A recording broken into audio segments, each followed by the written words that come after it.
موضوع موجودہ حالات میں سید کا مقام، اس پر ایک واقعہ ہے حضرت جنید بغدادی رحمہ اللہ کا۔ حضرت شیخ جنید بغدادی رحمہ اللہ پہلے اس مقام پر فائز نہیں تھے، عام شخص تھے، جو مقام ان کو بعد میں معلوم ہوا۔ علماء نے لکھا ہے یہ ایک پہلوان تھے، اور ایک سید زادہ کے ساتھ کشتی کا موقع آیا تو سید زادہ نے کان کے اندر کہا کہ میں سید ہوں۔ جب کشتی شروع ہوئی، مقابلہ شروع ہوا، تو پہلے سے اطلاع ہوئی کہ میں سید زادہ ہوں، خیال رکھا جائے۔ حضرت جنید بغدادی رحمہ اللہ انتہائی پلڑے درجے اور اعلیٰ درجے کے پہلوان تھے۔ اگر وہ چاہتے تو یہ اس کشتی میں اپنے مقابلے میں اچھے درجے سے فائز اور کامیاب ہو سکتے تھے، لیکن اس بات کا خیال کیا کہ یہ سید ہیں، نبی پاک آمنہ کے لال کے ساتھ ان کا نسب ملتا ہے، شجرہ مبارکہ ملتا ہے، تو انہوں نے اس بات کا لحاظ کیا، اس بات کا خیال کیا کہ یہ تو پیغمبر کی اولاد میں سے ہیں، اس لیے انہوں نے کشتی کے دوران اپنے آپ کو گرا دیا، قصداً ایسا کیا۔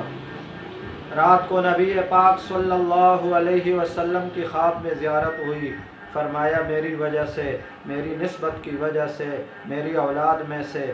ایک شخص کی تو نے رعایت کی اور اپنے آپ کو گرا دیا اور اس کو اوپر آنے دیا، اس کی ذلت آپ نے برداشت نہیں کی، مقابلہ ہارنا آپ نے برداشت نہیں کیا، یہ صرف میری نسبت کی وجہ سے۔ جاؤ، اللہ نے آپ کو قبول کر لیا ہے، اللہ نے آپ کو مقام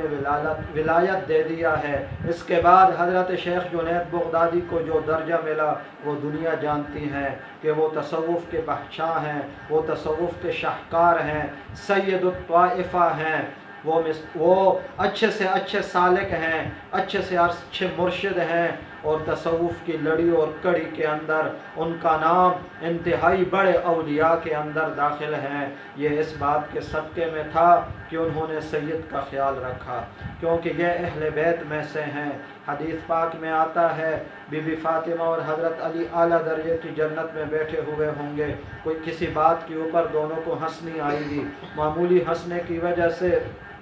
دانتوں مبارکوں سے ایک چمک ظاہر ہوگی، جس کی وجہ سے ساری جنتیں روشن ہو جائیں گی۔ پوچھنے والا پوچھے گا یہ اتنی روشنی آج کہاں سے ہے؟ تو جواب دیا جائے گا علی اور فاطمہ، علی اور فاطمہ، علی اور فاطمہ رضی اللہ